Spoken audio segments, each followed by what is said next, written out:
Good afternoon, and thank you for being here. My name is Christina Bazell, and I'm pleased to present the results of my capstone project titled Rise of AI and Job Automation. This research explores how artificial intelligence may be influencing employment trends across U.S. industries.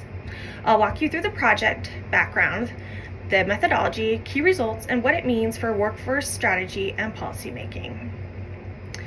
The next slide shows my project overview. This project was designed to evaluate whether higher AI adoption correlates with greater job loss in different industries. I used SAS Studio to run robust and log-transformed regressions and built a data pipeline from public sources. The overarching goal was to provide clear, actionable insights that business leaders and policymakers can use. The next slide shows my research questions and hypotheses. The first research question looked into whether there is a relationship between AI adoption and job loss. The second looked into whether industry size and average wage moderate the relationship. These two questions drove the entire study. The first asked whether there's a relationship between how much AI a sector is adopting and whether that sector is seeing more job loss. The second dives deeper, asking if the relationship depends on the size of the industry or how much it pays. Answering these required statistical testing. The next slide shows the data sources and processing.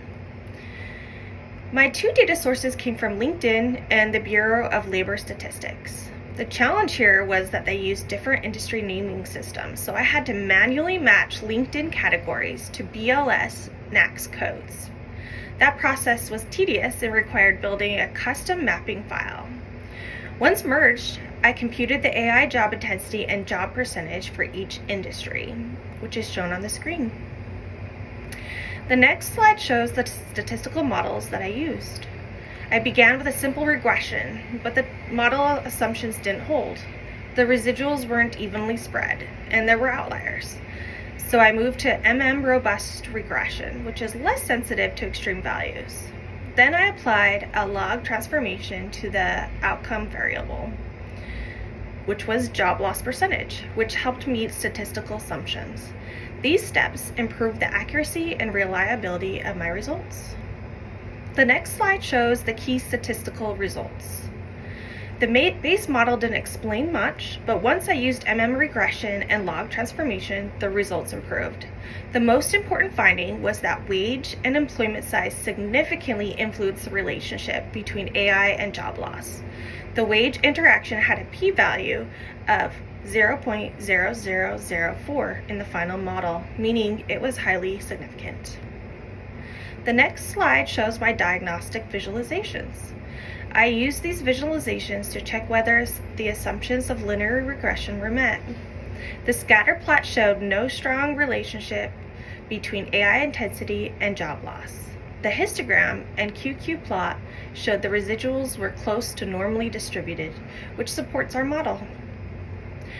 The next slide shows two more visualizations. The log transformed model did a much better job of satisfying assumptions. The residuals were more evenly spread, suggesting consistent variance. The leverage plot showed that no single data point was skewing the results. Together, these support the validity of the model.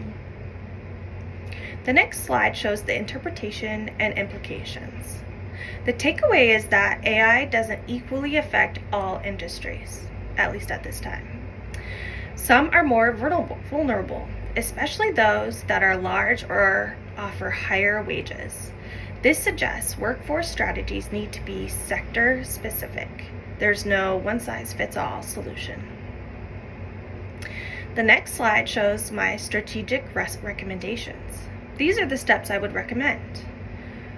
One is avoid blanket policies. We need to tailor these to industry characteristics.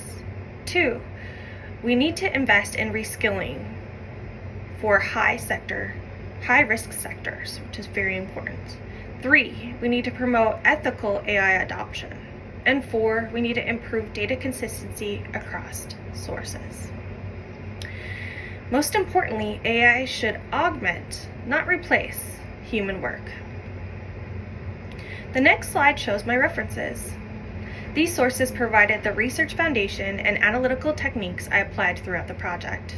They include key reports and peer-reviewed studies. Lastly, I just want to thank you for your time and attendance, and that concludes my presentation.